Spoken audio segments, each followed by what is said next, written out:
ये सुगंध कैसी? आचार्य जी, आपने अगरबत्ती क्यों जलाई? ये क्या? ये तो हानिकारक वस्तु है। नहीं, आचार्य जी संकट में है।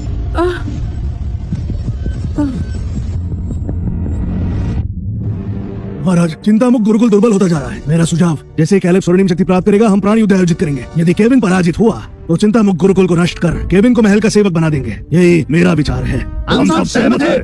ठीक है, 10 वर्षों का समय भी समाप्त हो गया है। केविन ने कोई उपलब्धि हासिल नहीं की। यदि वो पराजित हुआ तो तुम्हारे सुझाव पर ध्यान दिया जाएगा, समझ गए? अवश्य महाराज। ये सुगंध कैसी?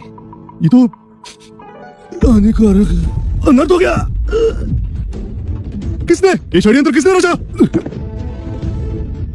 आचार्य जी, आप पर कोई प्रभाव नहीं पड़ा? पढ़ा ना? आनंद आ गया? नहीं नहीं नहीं, क्या आपको नींद नहीं आ रही? नहीं तो ये अजीब है, असंभव। नहीं, और सहन नहीं होता। मैं अब शिष्य शिष्य, आजकल के युवक कहीं भी विश्राम कर सकते हैं, सर्दी ना लग जाए। ये क्या?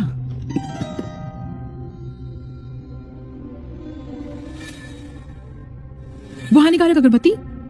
आचार्य जी संकट में है।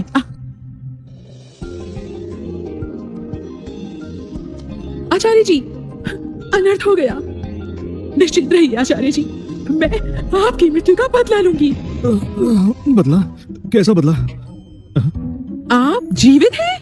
हाँ, किंतु तुम समस्त एक दिन और एक रात्रि के लिए सोई हुई थी। क्या तुम्हें इसका ज्ञान है? मैं समस्त एक दिन और एक रात्रि? वो अगरबत्ती, मैं भी उसकी चपेट में आ गई। आचार्य जी तो मुझसे दुर्बल हैं, तो उन पर भी प्रभाव क्यों नहीं पड़ा?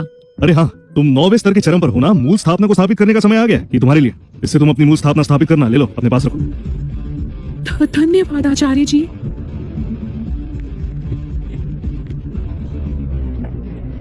आचार्य जी, आप तो बेहद निर्लज हैं। ये तो मैंने अपनी माँ को लाने को कहा था, परंतु आप कह रहे हैं कि आपने मुझे दिया। आप ऐसे छोटे मोटे पैसों से मुझे मूर्ख नहीं बना सकते। ये सामग्री तो मुर्गी की हड्डी समान लगती है, जो शायद आपके भोजन से निकला था। ये इतना सामान्य क्यों लग रहा है? या मैं ही भ्रमित हूँ? आचार्य जी मुझे मुर्गी की हड्डी तो नहीं देंगे, है ना? वो इतने मूर्ख नहीं है।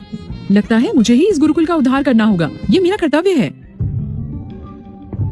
भ्राताश्री, मुझे क्षमा कीजिए। हमारा दोष नहीं है। केविन अधिक दिनों तक जीवित नहीं रहेगा। जैसे ही मैं स्वर्णिम स्तर प्राप्त करूंगा, उसकी मृत्यु निश्चित होगी। अवश्य। शिष्य, तुम शीघ्र ही स्वर्णिम स्तर पा लोगे। केवल कुछ ही दूर हो अपने लक्ष्य से। इसमें एक दिव्य प्राणी की ऊर्जा है। इसकी सहायता से तुम शीघ्र ही स्वर्णिम स्तर के शिखर पर होंगे। धन्यवाद आचार्य जी। जैसे ही मैं स्वर्णिम स्तर पा लूंगा, कोई मुझे रोक नहीं पाएगा। फिर चिंतामुक्त गुरुकुल संपूर्ण रूप से मेरा होगा।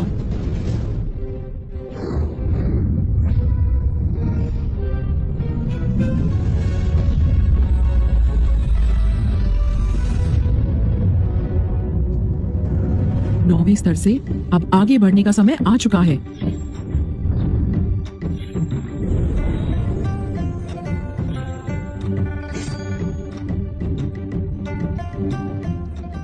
पुत्री, मैं तुम्हारे लिए हड्डी लाई हूँ। द्वार पर छोड़ जाऊं? यहाँ पर रख दूं? यदि माँ के पास वो हड्डी है, तो ये मुर्गी की हड्डी है जो मेरे आचार्य ने खाई। स्थापना का निर्माण मुर्गी की हड्डी से? ऐसे में कैसे महान बनूंगी?